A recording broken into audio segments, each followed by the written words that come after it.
émotions soient fortes pour votre enfant. Mais rassurez-vous, j'ai de quoi l'aider. Les livres sont un très bon support pédagogique. Donc si je comprends bien, votre enfant fait des crises de colère, c'est ça? Oui. Ok, très bien. Il y a un livre qui est sorti il y a très longtemps dans le monde de la littérature jeunesse et qui a porté ses fruits justement pour les grosses colères. Attendez, je vous montre ça. Le livre s'appelle justement Grosse colère.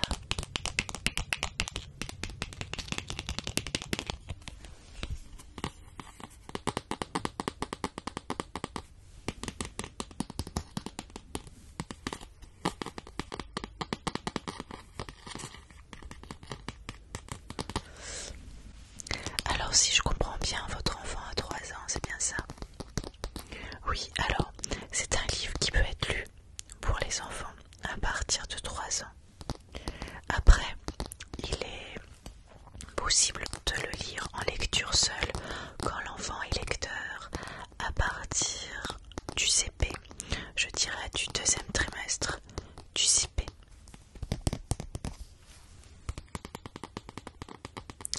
Il est sorti aux éditions L'École des loisirs et il a été écrit par Mireille Dalancé. Alors je vous explique un petit peu l'histoire et peut-être que vous y reconnaîtrez un petit peu votre enfant dans ce livre. En fait, ça parle d'un petit garçon qui s'appelle Robert et qui a passé une très très mauvaise journée. On le voit bien d'ailleurs sur l'image.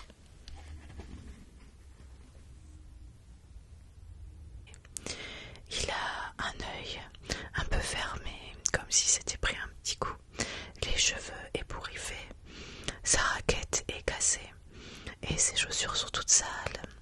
J'ai l'impression que son cours de tennis a été un petit peu compliqué.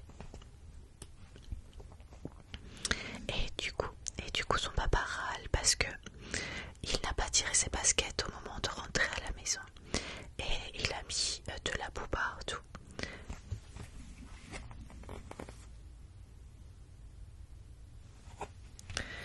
Du coup, Robert lance ses baskets.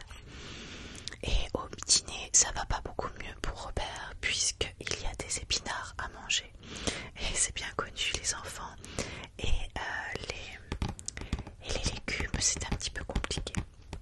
Du coup, son père lui dit « Monte dans ta chambre ». Et il lui dit « Tu te redescendras quand tu seras calmé ». Et dans sa chambre, là arrive l'énorme colère. C'est en fait un monstre qui sort de lui, quelque chose qui jaillit et qui sort de sa bouche, quelque chose qu'il avait bien profondément à l'intérieur de lui et qui a grossi tout au long de la journée. Voici du coup son monstre. Vous voyez, il est un petit peu impressionnant. Et le monstre, il fait plein de bêtises. Forcément, ça illustre quand on est un petit peu énervé et qu'on fait des excès de colère et que par exemple, un enfant jette un peu toutes ses affaires par terre, qui déchire ses livres, qui met en vrac sa couette, tous ces moments où en fait on n'arrive plus à contrôler notre colère.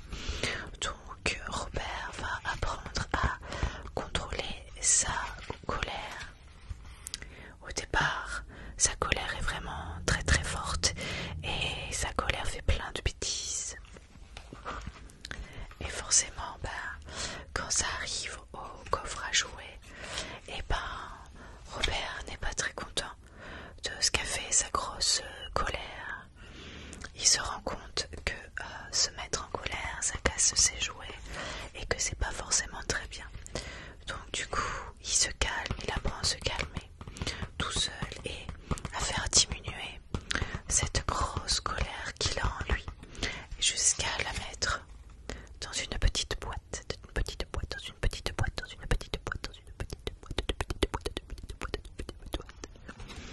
Et du coup,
ce qui est écrit derrière.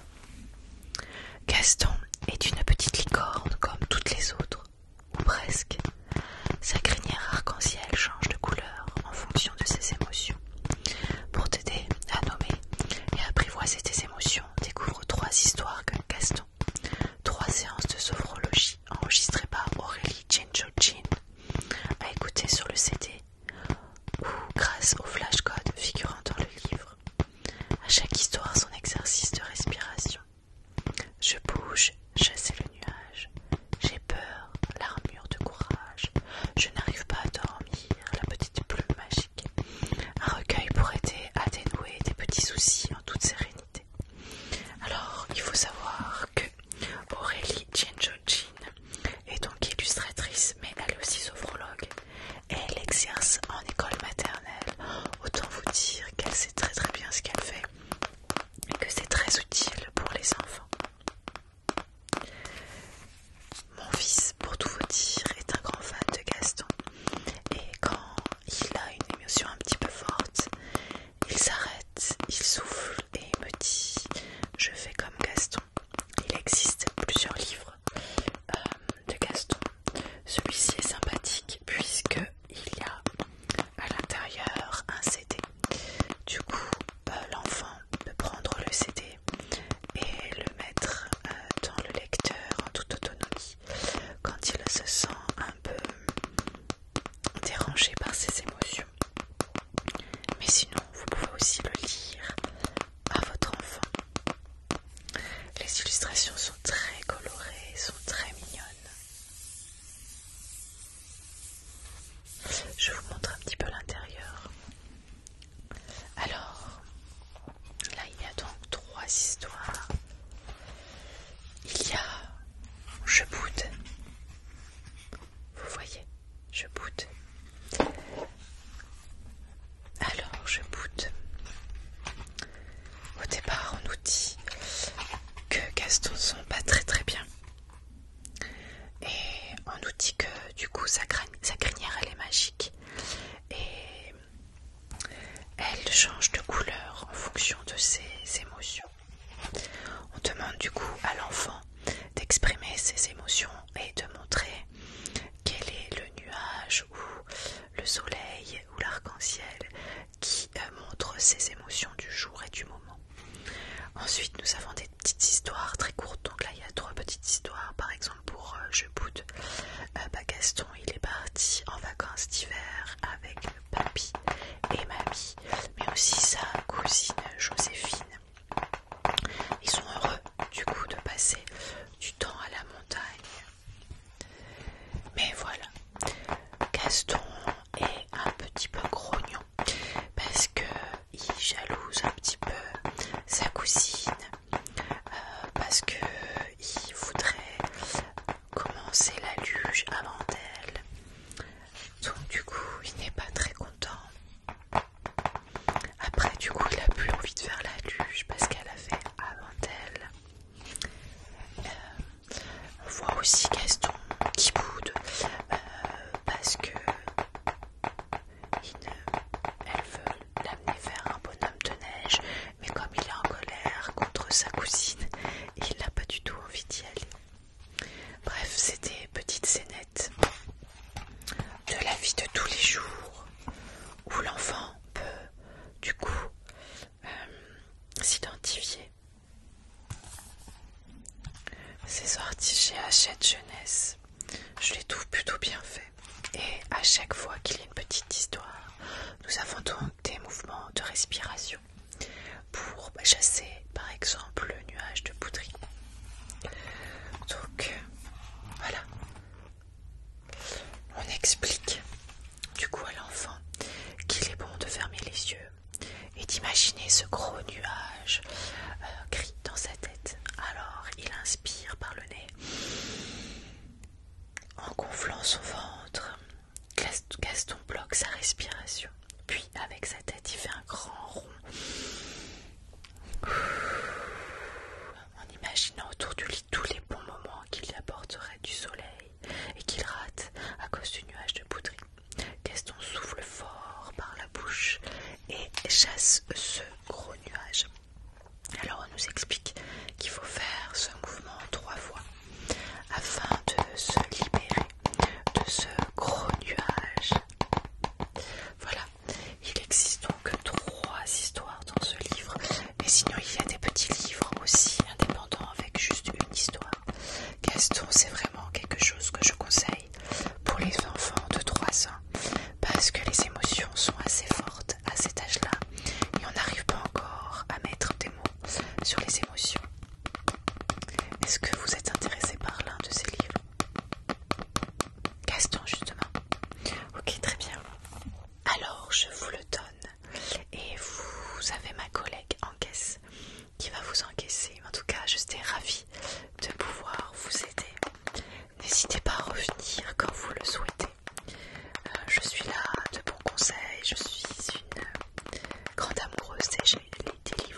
vous l'attrape.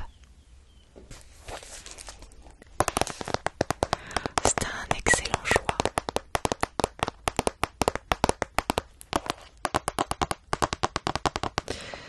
Alors attention, c'est un livre vraiment magnifique qui est très long puisque c'est le texte intégral, donc il faut que l'enfant soit quand même, je dirais minimum 7 ans, et surtout c'est un livre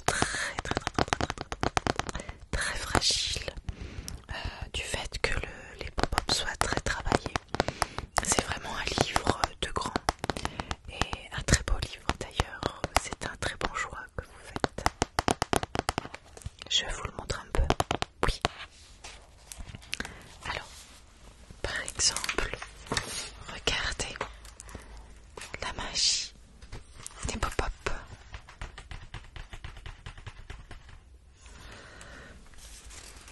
Alors, je vous en montre quelques-uns. Mais pas trop non plus parce que sinon j'ai peur de l'abîmer.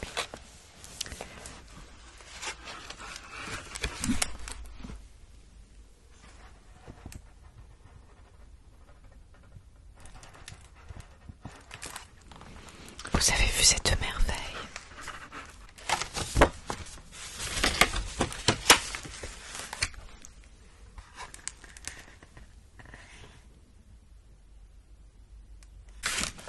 Si vous le souhaitez, je vous lis un court extrait. C'est sûrement l'extrait d'ailleurs le plus connu. C'est alors qu'apparut le renard.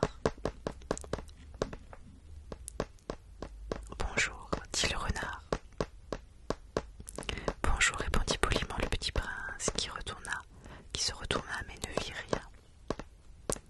Je suis là, dit la voix, sous le pommier. Qui es-tu? Dit le petit prince. Tu es bien joli. Je suis un renard, dit le renard. Viens jouer avec moi, lui proposa le petit prince. Je suis tellement triste. Mais je ne peux pas jouer avec toi, dit le renard. Je ne suis pas apprivoisé. Ah, pardon, fit le petit prince. Mais après réflexion, il ajouta. Qu'est-ce que signifie apprivoiser? Tu n'es pas d'ici, dit le renard. Que cherches-tu? Je cherche les hommes, dit le petit prince. Qu'est-ce que signifie apprivoiser? Les hommes, dit le renard, ils ont des fusils et ils chassent. C'est bien gênant. Ils élèvent aussi des poules. C'est leur seul intérêt. Tu cherches des poules? Non, dit le petit prince, je cherche des amis. Qu'est-ce que signifie apprivoiser? C'est une chose trop oubliée, dit le renard. Ça signifie créer des liens. Créer des liens? Bien sûr, dit le renard, tu n'es encore pour moi qu'un petit garçon, tout semblable à 100 000 petits garçons. Et je n'ai pas besoin de toi, et tu n'as pas besoin de moi non plus. Je ne suis pour toi qu'un renard semblable à 100 000 renards. Mais si tu m'apprivoises, nous aurons besoin l'un de l'autre. Tu seras pour moi unique au monde. Je serai pour toi unique au monde. Voilà, c'est un livre vraiment qui est d'une beauté. Et malgré les années qui passent,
Excusez-moi, je suis souvent perdue dans mes pensées.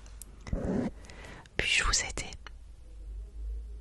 Très bien, donc si je comprends bien, vous cherchez des livres avec des messages un petit peu particuliers à donner à vos neveux, c'est ça? Ok, très bien. Et donc, quel message particulier vous voulez donner à travers des livres? Je crois qu'il y en a un qui est passionné par les écrans. Ok. Alors attendez. J'ai un livre qui vient de sortir récemment et qui devrait vous plaire et lui plaire. Il s'appelle La Brigade Anti-Écran. Il est récemment sorti chez Gauthier-Linguereau, qui est une maison d'édition que j'apprécie tout particulièrement. Ils sont toujours des livres très bien illustrés avec des jolis messages. Alors je vous raconte un petit peu l'histoire de ce livre. Inès désespère, son frère Émile a les yeux rivés sur les écrans depuis des semaines. Il ne lui reste plus qu'un seul recours, la BAE, la brigade anti-écran, un commando de choc. Donc c'est l'histoire d'une petite fille qui appelle au secours la brigade anti-écran.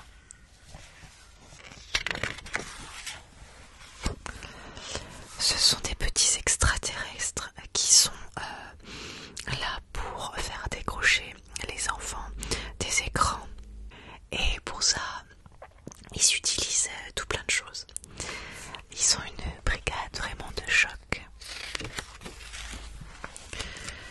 Par exemple, ils n'hésitent pas à faire venir un petit lézard afin de faire exploser les céréales du petit déjeuner, afin que les yeux de l'enfant se lèvent de son écran. Mais il est un gars assez atteint et du coup il y a pour avoir une explosion de céréales, ça ne fait pas grand chose. Alors du coup il y a d'autres personnages qui font leur apparition. Nous avons par exemple divers animaux qui vont dans le bus scolaire. C'est pas commun d'avoir un crocodile ou un boa qui rentre dans un bus scolaire, mais rien n'y fait. Émile a toujours le nez sur son écran. C'est un peu le mal du siècle, non? Qu'en dites-vous? Alors, il y a bien l'ours qui fait une fanfare au niveau de l'école.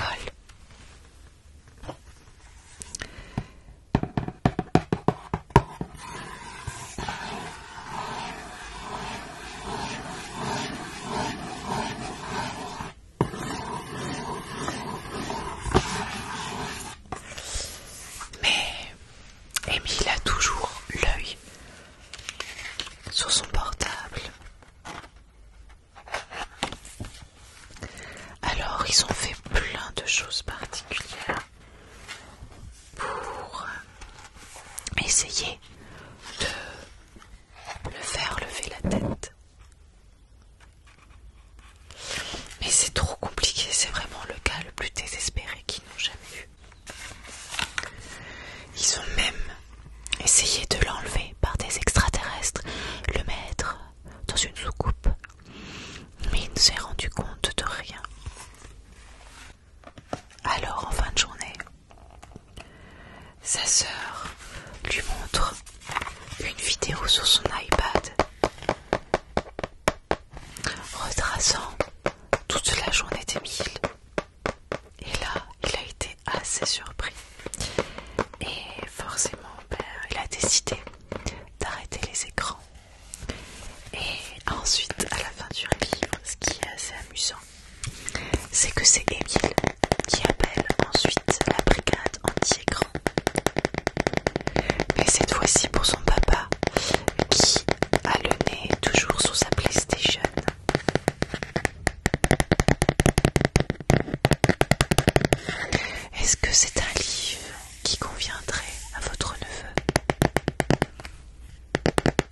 Oui, je vous le mets de côté.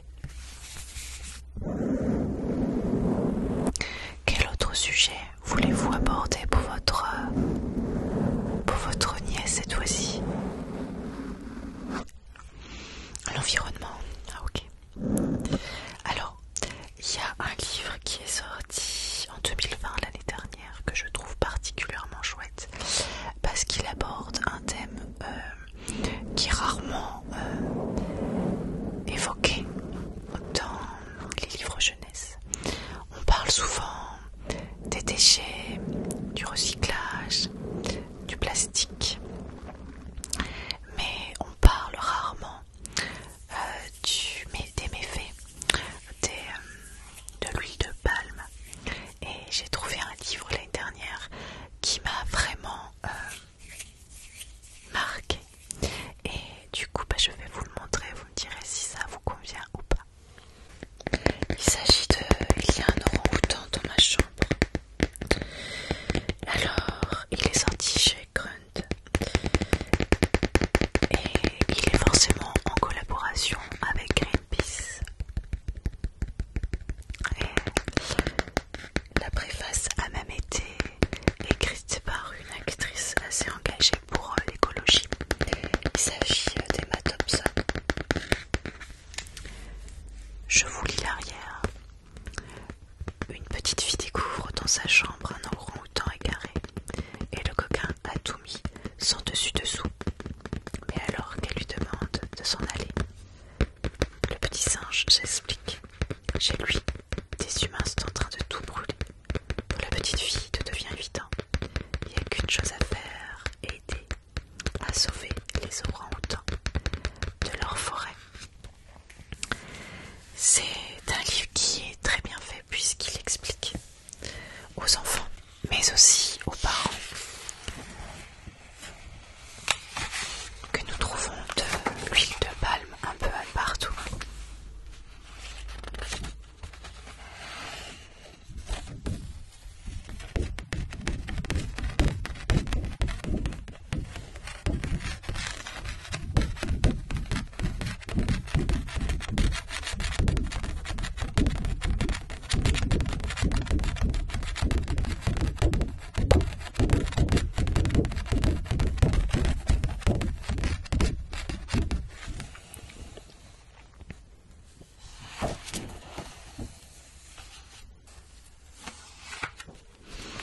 Si vous voulez, je vous lis la préface,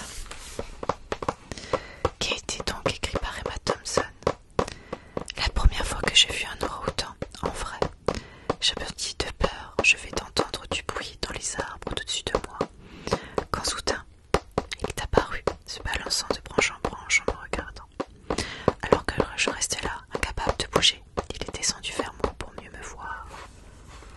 Son expression était tellement humaine que je ne m'attendais presque à ce qu'il se mette à parler. S'il l'avait fait, je suis quasi sûre qu'il aurait dit « Regarde cet endroit. Qu'avez-vous donc fait à ma maison, vous autres les humains ?» La forêt tropicale indonésienne où vivent les orang-outans regorge de plantes et d'arbres qui semblent monter jusqu'au ciel, mais elle est en train d'être détruite. À sa place poussent maintenant des rangs de palmiers. Ces palmiers sont principalement plantés par de grosses entreprises qui en extraient ensuite de l'huile de palme, un ingrédient utilisé dans des choses comme le chocolat ou le shampoing. En fait, il y a de l'huile de palme dans presque la moitié des produits que l'on trouve dans le rayon de nos supermarchés. Bientôt, la forêt tropicale qui abrite les orang-outans aura disparu. Ce n'est pas juste, mais nous ne pouvons pas nous contenter d'être désolés pour ces magnifiques créatures. Nous devons faire en sorte d'améliorer leur situation, en élevant nos voix, tous ensemble, et en exigeant du changement. Il est temps de protéger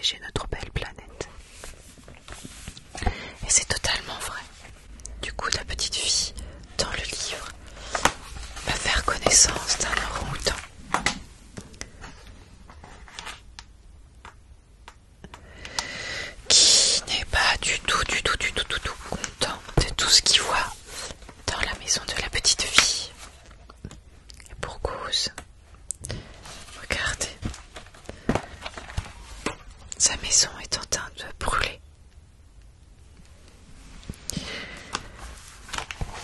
C'est important de réveiller nos enfants là-dessus. Et je ne sais pas vous, mais si c'est le cas en tout cas de vos neveux, mais chez nous, notre fils est très moralisateur. Il n'hésite pas à nous dire quand on fait quelque chose de pas bien. Et c'est tant mieux qu'il existe maintenant des livres ainsi, puisque si nous fautons, il est là pour nous rappeler à l'ordre. L'autre jour par exemple, il était à la cantine et c'était la chandeleur et il y avait des crêpes. Il était noté sur le tableau d'affichage crêpes à la pâte à tartiner. Voici ce qu'il m'a répondu. J'espère que ce n'est pas avec la marque qui utilise de l'huile de palme parce que sinon je n'en mangerai pas. Alors qu'il adore ça. Donc voilà, c'est beau aussi de sensibiliser les plus jeunes puisque c'est l'avenir de demain. Ce que j'aime dans ce livre également, c'est que à la fin, il nous donne de bons conseils.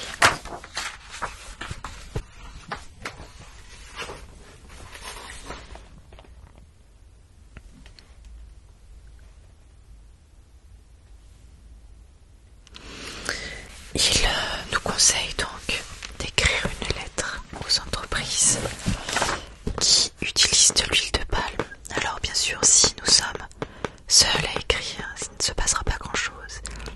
Mais s'il y a plein de gens qui écrivent aux marques en leur disant stop à l'huile de palme, peut-être que ça fera quelque chose. Et c'est pour ça que je trouve ça très bien de le noter dans un livre qui est largement lu pour donner l'envie à plein d'enfants et de parents d'écrire aux marques. C'est quelque chose que nous allons faire très prochainement à la maison.